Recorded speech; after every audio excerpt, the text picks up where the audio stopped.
假设民众爱啉花草茶，台北市卫生局抽验卖场甲商家发现有6件产品农药的残留钞票无合格率是12%。卫生局已经要求爱回收，卖继续来追查大卖。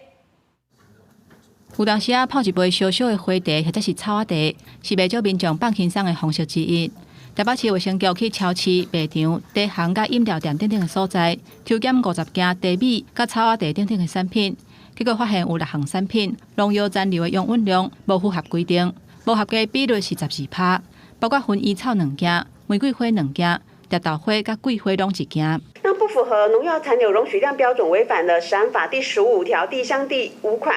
那依同法第44条第1项第2款呢，可处6万到2亿元的罚款。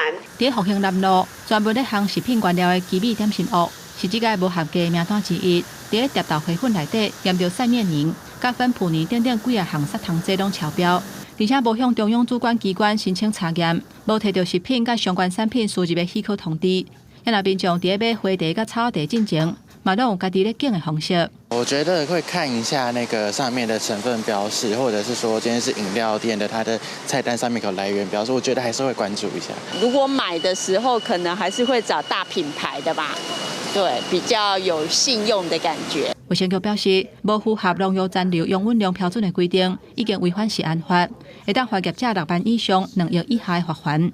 业者若无法度交代来源，嘛会罚3万至300万。打电话去予卫生局点名，才会点头，大部分拢拒绝媒体采访，或者是因为负责人无伫哩，伫结果进前也无回应。公视新闻台北报道。